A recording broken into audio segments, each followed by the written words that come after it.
So my father grew up in Rio. He did judo in school. It was very common for people to do some judo in school. And he surfed a lot. And with surfing, he became really good friends with a few of the Gracie brothers. They grew up together. Brazil has this very strong macho culture, you know, that every time I go visit, I see some kind of fight in the street. So people fight all the time. And back in the day, it was very common. And he would see his friends fighting people and winning very easy all the time. And he's saying, you know, what's going on here? How are you doing this? So they said, okay, you can come train with us. And, you know, we have the academy. So he started to train with his friends. They started to teach him. So they would surf, train jiu-jitsu, kind of this lifestyle there. And eventually, you know, was something that he really enjoyed, stuck with it, started to teach, and he was, you know, under the tutelage of Helio Gracie, which is the person, one of the original founders of Brazilian Jiu-Jitsu, who I've known since I was very little, you know, and so he learned from him and Hickson mostly throughout his career. Yeah. So man, on this side, I really am curious, like how do you think? I don't know if, of course, you were not there, but like, or your dad told you, ¿vale? ¿Cómo crees que has nacido o cómo se desarrollaron estas nuevas técnicas? Al final ustedes, por lo que he visto, tenemos una problemática, que tengo un chico encima o estoy yo encima de un chico, sí. Y tengo que encontrar una solución. ¿Cómo nace una técnica o cómo crees que han ido naciendo las técnicas? Porque al final después ustedes las explican en la clase.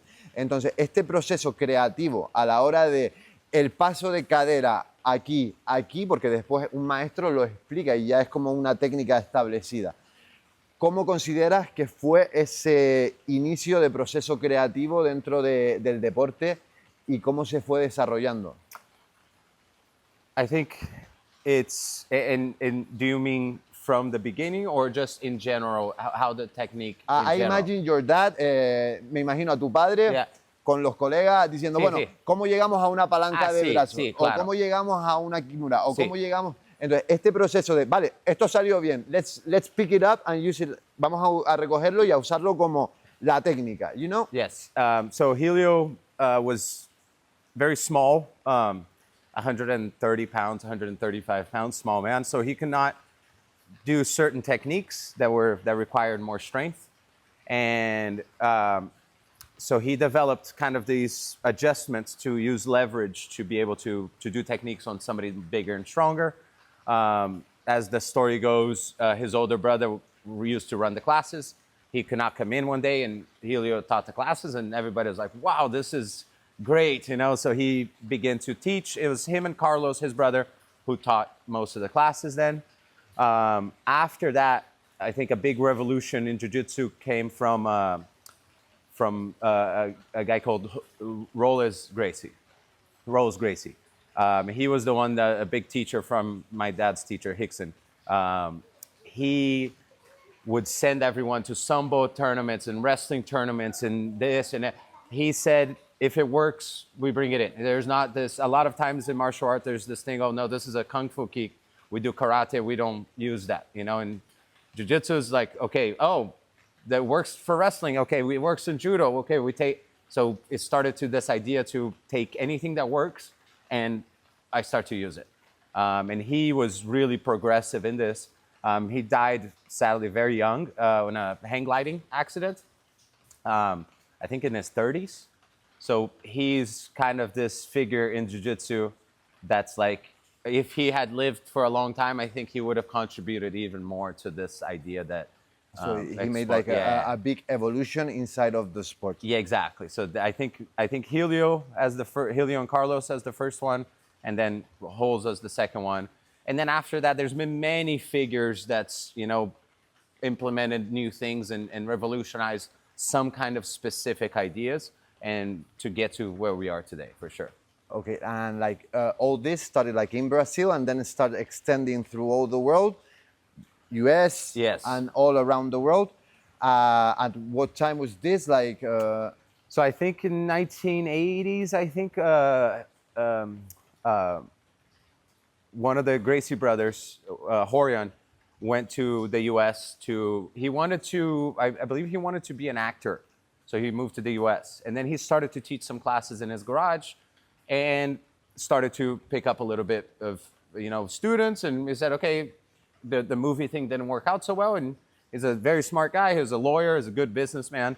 And he started to create the school there. The first really great marketing thing they did was it's called the Gracie Challenge. So if you look on YouTube, called the Gracie Challenge, they put on newspaper advertising. If you're a karate master, if you're whatever, you can come in and fight us anytime.